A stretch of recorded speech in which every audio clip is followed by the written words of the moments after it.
ಈ ರೀತಿಯಾದಂಥ ಸೂಪರ್ ಆಗಿರುವಂಥ ಕೇಕ್ ಮನೆಯಲ್ಲೇ ಮಾಡೋದು ಹೇಗೆ ಅಂತ ಹೇಳ್ಬಿಟ್ಟು ನೋಡಿ, ನೀವು ಮಾಡ್ಕೊಂಡು ತಿನ್ನಿ. ನೋಡಿ ಸಖತ್ತಾಗಿ ಬಂದಿದೆ ಅಲ್ವಾ.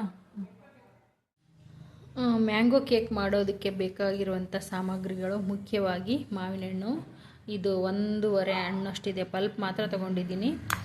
ಸಕ್ಕರೆ 1 ಬಟ್ಲು ತೊಗೊಂಡಿದ್ದೀನಿ. ಹಾಲು 1 ಬಟ್ಲಿದೆ.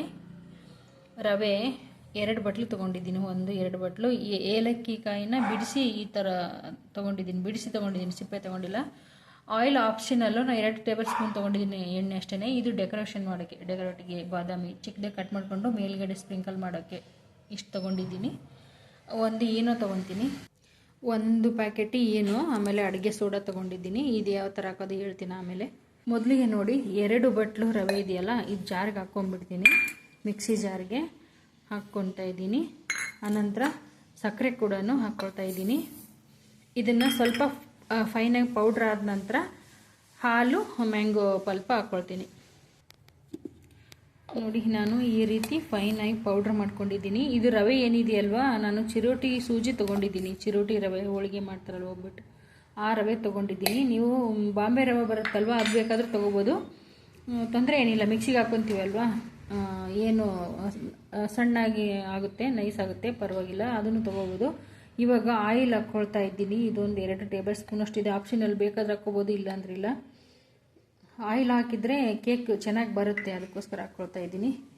ಇವಾಗ ಮಾವಿನ ಹಣ್ಣು ಹಾಕ್ಕೊಳ್ತಾ ಇದ್ದೀನಿ, ಇಷ್ಟನ್ನು ಹಾಕ್ಕೊಳ್ತೀನಿ. ಇದು ಸ್ವಲ್ಪ ನೋಡಿ ಹಾಲು ಕೂಡ ಹಾಕ್ಕೊಳ್ತೀನಿ.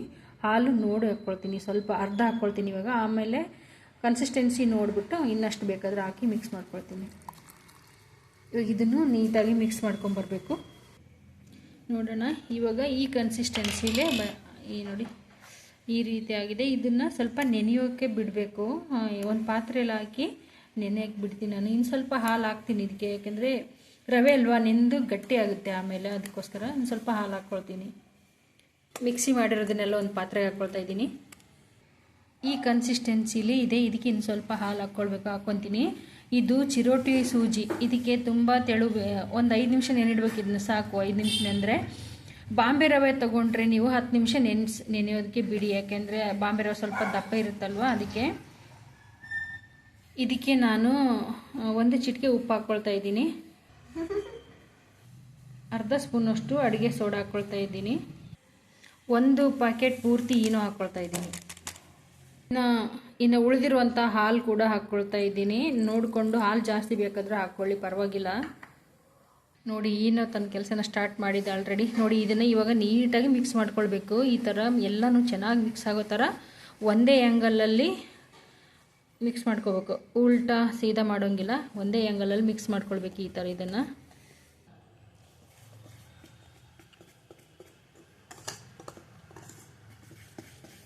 ಈ ಥರ ನೊರೆ ಹಾಕಿದ್ರೆ ಆಮೇಲೆ ಹಾಕುತ್ತಾ ಏನಿಲ್ಲ.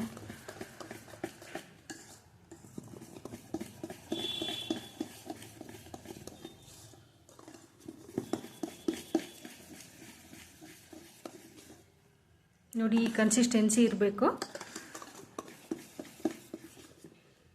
ಈಗ ಬಿಟ್ಟರೆ ಈಗ ಇಳಿತಾ ಇದೆಯಲ್ವಾ, ಈ ಕನ್ಸಿಸ್ಟೆನ್ಸಿ ಇರಬೇಕು. ನೋಡಿ ಇವಾಗ ನೀಟಾಗಿ ಮಿಕ್ಸ್ ಆಗ್ತಾ ಬಂತು. ಇದನ್ನು ಒಂದು 5 ನಿಮಿಷ ರೆಸ್ಟಿಗೆ ಬಿಡಬೇಕು, ಯಾಕೆಂದರೆ ರವೆ ಅಲ್ವಾ, ಅದಕ್ಕೆ. ಇದು ಮೈದಾ ಏನು ಯೂಸ್ ಇಲ್ಲ, ಆರಾಮಾಗಿ ಹೆಲ್ತ್ ಬಗ್ಗೆ ಯೋಚನೆ ಮಾಡದೆ ತಿನ್ಬೋದು. ಮೈದಾ ಹಾಕಿದರೆ ತಿನ್ನೋದು ಹೇಗೆ ಅಂತ ಯೋಚನೆ ಮಾಡ್ಬೋದು, ಇದು ರವೆ ಆಗಿರೋದ್ರಿಂದ ಆರಾಮಾಗಿ ತಿನ್ಬೋದು. ಇದನ್ನು 5 ನಿಮಿಷ ಮುಚ್ಚಿಡ್ತೀನಿ ನಾನು ನೆನೆಯೋದಕ್ಕೆ. ಇಷ್ಟರಲ್ಲಿ ಪಾತ್ರೆನ ರೆಡಿ ಮಾಡ್ಕೊಳ್ತೀನಿ. ನೋಡಿ ಒಂದು ಸ್ವಲ್ಪ ದಪ್ಪ ತಳ ಇರುವಂಥ ಪಾತ್ರೆ ತೊಗೊಂಡು ಹೀಟ್ ಮಾಡೋಕೆ ಇಟ್ಟಿದ್ದೀನಿ. ಓವನ್ನಲ್ಲೇ ಕೇಕ್ ಮಾಡ್ಬೇಕಂತ ಏನಿಲ್ಲ, ಓವನ್ ಇಲ್ಲದೆ ಕೂಡ ಕೇಕ್ ಮಾಡ್ಬೋದು. ಈಗ ನಾನು ಮಾಡ್ತಾ ಇದ್ದೀನಲ್ವ, ಆ ಥರ ಮಾಡಿ ನೋಡಿ ಒಂದ್ಸತಿ. ಇವಾಗ ಕೇಕ್ ಮಾಡ್ಕೊಳ್ಳೋದಕ್ಕೆ ಪಾತ್ರೆನ ರೆಡಿ ಮಾಡ್ಕೊಳ್ತಾ ಇದ್ದೀನಿ. ಇದು ಏನಂದರೆ ಕೇಕ್ ಮೋಲ್ಡ್, ಇದಿಲ್ಲ ಅಂದರೆ ತೆಳುವ ಅಗಲವಾದ ಪಾತ್ರೆಯಲ್ಲಿ ಹಾಕಿ ಕೂಡ ಇಡ್ಬೋದು. ಇದೇ ಕೇಕ್ ಮೋಲ್ಡೇ ಬೇಕಂತ ಏನಿಲ್ಲ. ಇದನ್ನ ಎಲ್ಲ ಕಡೆ ನೀಟಾಗಿ ಅಪ್ಲೈ ಮಾಡಿ ಹಿಟ್ಟನ್ನು ಸ್ಪ್ರಿಂಕಲ್ ಮಾಡ್ಕೊಳ್ತೀನಿ. ನೋಡಿ ಮೈದಾ ಹಿಟ್ಟು ತೊಗೊಂಡಿದ್ದೀನಿ ಸ್ಪ್ರಿಂಕಲ್ ಮಾಡೋಕ್ಕೆ. ಗೋಧಿ ಹಿಟ್ಟು ತೊಗೊಂಡ್ರೆ ಅಂಟ್ಕೊಳ್ಳೋ ಚಾನ್ಸಸ್ ಇರುತ್ತೆ, ಅದಕ್ಕೆ ಮೈದಾ ತೊಗೊಂಡಿದ್ದೀನಿ. ಈ ಥರ ಜರಡಿಗೆ ಹಾಕೊಂಡು ಲೈಟಾಗಿ ಎಲ್ಲ ಕಡೆ ಈ ಥರ ಸ್ಪ್ರೆಡ್ ಮಾಡ್ಕೊಳ್ಬೇಕು ಮೈದಾ ಹಿಟ್ಟನ್ನು. ನೋಡಿ ಈ ರೀತಿ ಆದ ನಂತರ ಈ ರೀತಿ ಎಕ್ಸ್ಟ್ರಾ ಹಿಟ್ಟನ್ನು ಈ ರೀತಿ ತೆಕ್ಕೊಂಡ್ಬಿಡಿ. ತುಂಬ ಮೈದಾ ಆಗುತ್ತಿಲ್ಲ ಅಂದರೆ ಎಕ್ಸ್ಟ್ರಾ ಹಿಟ್ಟು ತೆಕ್ಕೊಂಡ್ಬಿಡೋದು. ಹೀಟ್ ಮಾಡೋಕೆ ಇಟ್ಟಿರೋಂಥ ಪಾತ್ರೆಗೆ ಸಾಲ್ಟನ್ನು ಹಾಕ್ಕೊಳ್ತಾ ಇದ್ದೀನಿ ತಳದಲ್ಲಿ ಒಂದು ಸ್ವಲ್ಪ. ಸ್ಟ್ಯಾಂಡ್ ಬೇಕಾದರೆ ಇಡ್ಬೋದು, ಇಲ್ಲಾಂದರೆ ಸಾಲ್ಟ್ ಕೂಡ ಹಾಕ್ಬೋದು. ಈ ಥರ ಸ್ವಲ್ಪ ಸಾಲ್ಟ್ ಹಾಕ್ತಾ ಇದ್ದೀನಿ. ಈ ರೀತಿ ಚಿಕ್ಕದಾಗಿ ಕಟ್ ಮಾಡ್ಕೊತಾ ಇದ್ದೀನಿ ಬಾದಾಮಿನ. ಇದು 5 ನಿಮಿಷ ನೆಂದಾಗಿದೆ. ಇವಾಗ ಇದನ್ನು ಇನ್ನೊಂದು ಸರ್ತಿ ಈ ರೀತಿ ಮಿಕ್ಸ್ ಮಾಡಿಕೊಂಡು ಮೋಲ್ಡ್ಗೆ ಹಾಕ್ಕೊಳ್ತಾ ಇದ್ದೀನಿ.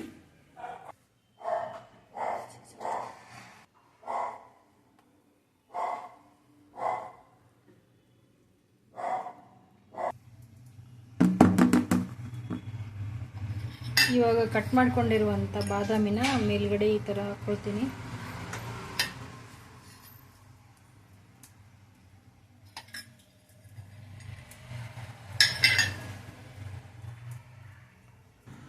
ಇವಾಗ 2 ಸತಿ ಈ ಥರ ಟ್ಯಾಪ್ ಮಾಡಬೇಕು. ಟ್ಯಾಪ್ ಮಾಡಿದ ನಂತರ ಪಾತ್ರೆಯಲ್ಲಿ ಇಡಬೇಕು ಇದನ್ನು, ಮೋಲ್ಡನ್ನು. ಓಕೆ, ಇದು ಹೀಟಾಗಿದೆ. ಇವಾಗ ಇಡ್ತೀನಿ ಇದರೊಳಗಡೆ. ಹುಷಾರಾಗಿಡಬೇಕು, ಹೀಟಾಗಿದೆ ಪಾತ್ರೆ. ಇದನ್ನು ಕ್ಲೋಸ್ ಮಾಡ್ತೀನಿ. 30 to 35 ಮಿನಿಟ್ಸ್ ಇದನ್ನು ಓಪನ್ ಮಾಡಬಾರ್ದು, ಮಾಡೋಂಗಿಲ್ಲ. ಓಪನ್ ಮಾಡಿದ್ರೆ ಕೇಕ್ ಸರಿಯಾಗಿ ಬೇಯೋದಿಲ್ಲ. ನೋಡಿ, ಫ್ಲೇಮು ಮೀಡಿಯಮ್ ಆಗಿರಬೇಕು. ಇವಾಗ 30 ನಿಮಿಷ ಆಗ್ತಾ ಬಂದಿದೆ. 30ರಿಂದ 35 ನಿಮಿಷ ಆಗ್ತಾ. 35 ನಿಮಿಷ ಅಂತ ಹೇಳಿದ್ನಲ್ವ, 30 ನಿಮಿಷ ಸಾಕು. ಇದು 35 ನಿಮಿಷ ಆದರೆ ಸೀದೋಗೋ ಚಾನ್ಸಸ್ ಇರುತ್ತೆ, ಅದಕ್ಕೆ 30 ನಿಮಿಷ ಸಾಕು. ನೋಡಿ, ರೆಡಿಯಾಗಿದೆ. ಇದನ್ನು ಹೊರಗಡೆ ತೆಗಿತೀನಿ. ನೋಡಿ, ಇದು ರೆಡಿಯಾಗಿದೆ ಅಂತ ಹೇಗೆ ಚೆಕ್ ಮಾಡಬೇಕಂದ್ರೆ, ಒಂದು ಚಾಕ್ ಇರುತ್ತಲ್ವ ಅಥವಾ ಸ್ಪೂನ್ ಹಿಂದ್ಗಡೆಯಿಂದ ಈಗ ಚುಚ್ಚಿ ನೋಡಿ. ಆಗಿದ್ದರೆ ಈ ಥರ ಏನು ಅಂಟ್ಕೊಳ್ಳಲ್ಲ ಚಾಕಿಗೆ. ಅದಾಗಿಲ್ಲ, ರೆಡಿ ಆಗಿಲ್ಲ ಅಂದರೆ ಅಂಟ್ಕೊಳ್ಳುತ್ತೆ. ಓಕೆನಾ? ಏನು ಅಂಟ್ಕೊಂಡಿಲ್ಲ, ಆಗಿದೆ ಕೇಕ್ ಅಂತ ಅರ್ಥ. ಇವಾಗ ಇದನ್ನು ಸ್ವಲ್ಪ ಬಿಸಿ ಇದೆ, ಕೂಲಾಗಲಿ. ಕೂಲಾದ ನಂತರ ನಾನು ಓಪನ್ ಮಾಡ್ತೀನಿ ಇದನ್ನು ರೌಂಡ್ ಈ ಥರ ಸ್ವಲ್ಪ ಬಿಡಿಸ್ಕೊಳ್ಳೋಣ. ಬಿಡಿಸ್ಕೊಂಡ ನಂತರ ಹೊರಗಡೆ ಎತ್ಕೊತೀನಿ ಕೇಕ್ನ. ನೋಡಿ ಎಷ್ಟು ಆರಾಮಾಗಿ ಫ್ಲಫಿಯಾಗಿ ಬಂದಿದೆ ಕೇಕ್. ಆರಾಮಾಗಿ ಬಿಡುತ್ತೆ, ಅಂಟ್ಕೊಂಡಿಲ್ಲ. ನೋಡಿ, ಈ ರೀತಿಯಾಗಿ ಬಂದಿದೆ. ಇದು ಮೇಲ್ಗಡೆ ಹಾಕಿರೋ ಮೈದಾ, ಇದನ್ನೆಲ್ಲ ಕಟ್ ಮಾಡಿ ತೆಗಿತೀನಿ.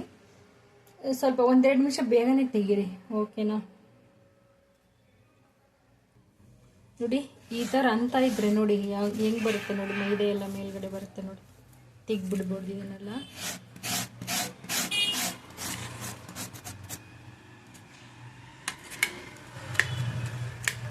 ಓನ್ ಇಲ್ದಿರ ಮಾಡಿರೋಂಥ ಕೇಕು ಹೆಂಗಿದೆ ಅಂತ ನೀವು ಮಾಡಿ ಒಂದ್ಸತಿ. ಯಾವ ಥರ ಬಂತು ಅಂತ ನನಗೆ ಕಮೆಂಟ್ ಮಾಡಿ.